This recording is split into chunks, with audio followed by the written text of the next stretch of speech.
మొలకల చెరువుకు సంబంధించినటువంటి సంఘటనలో కొంతమంది దోషులు జనార్దన్ రావు కన్నా ముందు తీసుకున్నారు అదుపులో. వెంటనే కస్టడీ పిటిషన్ వేసేశారు. 24 గంటల లోపలనే మాకు కస్టడీకి ఇవ్వండి, మేము దీని మీద లోతుగా విచారించాలి. జనార్దన్ రావు విషయంలో ఎందుకు మీరు కస్టడీ పిటిషన్ వేయలేదు? ఎందుకు జనార్దన్ రావు అనేటువంటి వ్యక్తిని మీరు లోతుగా విచారించడం లేదు? జనార్దన్ రావును లోతుగా విచారించకుండా ఈ దొంగ వీడియోలు వదలాల్సినటువంటి అవసరం ఏమొచ్చింది? పోలీసులు జనార్దన్ రావును విచారించాలని ఎందుకు భావించడం లేదు? అంటే ఎవరో ఒకరిని తీసుకొచ్చి కస్టడీలోకి వాళ్ళ దగ్గర కట్టుకథలు చెప్పించి జనార్దన్ రావును మాత్రం రాచమర్యాదలతో డిమాండ్కి పంపించేసి ఆయనతో ఇంకేం పెద్ద అవసరం లేదు, మిగతా వాళ్ళ ద్వారా ఏ విధంగా వైఎస్ఆర్ కాంగ్రెస్ పార్టీకి సంబంధించినటువంటి వ్యక్తుల పేర్లు చెప్పించాలనేటువంటి ఆలోచన తప్ప మరొకటి కాదు. కాబట్టి మేము మిమ్మల్ని అడిగేటువంటి మరొక ప్రశ్న, టీడీపీ నేత ఉన్నటువంటి జనార్దన్ రావును ఆంధ్ర రాష్ట్రానికి పిలిపించినటువంటి మీరు జయచంద్రారెడ్డిని ఎందుకు పిలిపించలేకపోయారు? ఎందుకు పిలిపించలేదు? ఎందుకు పిలిపించడం లేదు? ఎందుకు అరెస్ట్ చేయడం లేదు? ఎందుకు లుకౌట్ నోటీస్ జారీ చేయలేదు? దీని వెనక ఉన్నటువంటి కారణాలు ఏంటి? ఎందుకు మీరు తాత్సారం చేస్తున్నారు? ఎందుకు మీరు ఆయన మీద చర్యలు తీసుకునేదానికి ప్రయత్నం చేయటం లేదు అనేటువంటిది స్పష్టంగా చెప్పాలా.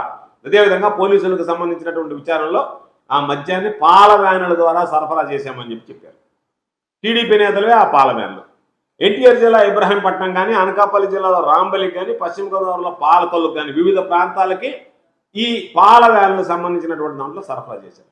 ఆ వ్యాన్లు ఉన్నాయి, వాటిని మీరు సీజ్ చేయలే, వాటిని కాన్ఫిస్కేట్ చేయలే. ఎందుకు వాటి జోలికి పోలేదు?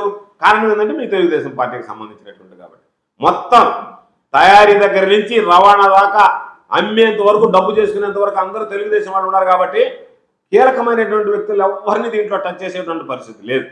కాబట్టి ఈరోజు దాదాపుగా 75,000 బెల్ట్ షాపులు ఉన్నాయి అనధికారికంగా అనధికారికంగా నడిచేటువంటి. మా దగ్గర ఉన్నటువంటి లెక్కల ప్రకారం ఈ రాష్ట్రంలో 75,000 బెల్ట్ షాపులు, ఏమాత్రం వాటికి ఎటువంటి అనుమతులు లేకుండా అనధికారికంగా ప్రజల ప్రాణాలు తీస్తూ నకిలీ మద్యం నడిపించేటువంటి 75,000 బెల్ట్ షాపులు ఉన్నాయి.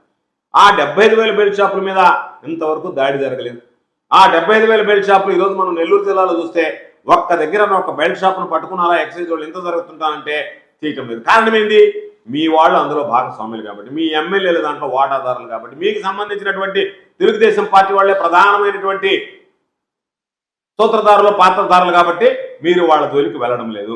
కాబట్టి 75,000కు సంబంధించినటువంటి దాడులు చేయడం లేదు. కల్తీ మద్యాన్ని విక్రయించేటువంటి వాటిని ఏదన్నా తీసుకుని ల్యాబులకు పంపిస్తారంటే ఆ ల్యాబులకు పంపించేటువంటి పరిస్థితి లేదు.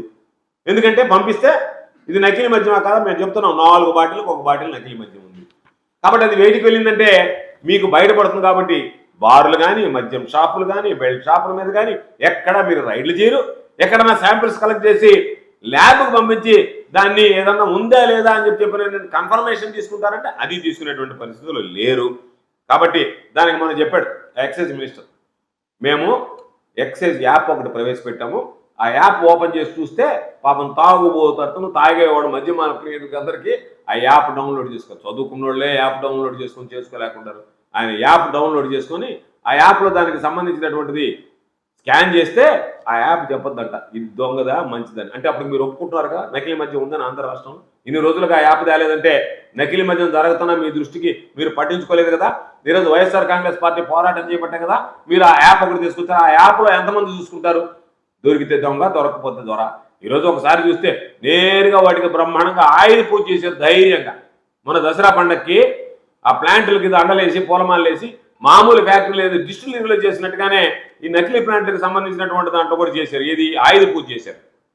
కాబట్టి టీడీపీ సిండికేట్కి సంబంధించినటువంటి మద్యం దుకాణాల్లో మీరు మద్యం విక్రయిస్తుంటే వాటికి సంబంధించినటువంటి దాంట్లో మీరు నకిలీ మద్యం అమూర్తాలు ఉన్నాయని అధికారికంగా మంత్రి స్థాయిలో అంగీకరించినట్టుగానే మేము భావిస్తున్నాం. ఎందుకంటే యాప్ తీసుకొచ్చింది దీనికి ఈరోజు మద్యం దొరికింది కాబట్టి ఆ యాప్ ద్వారా మేము నకిలీ మద్యాన్ని అరికడతామంటే అప్పుడు నకిలీ మద్యం అనేటువంటిది జరుగుతుంది అనేటువంటిది మీ మాటల్లోనే అర్థమైంది. కాబట్టి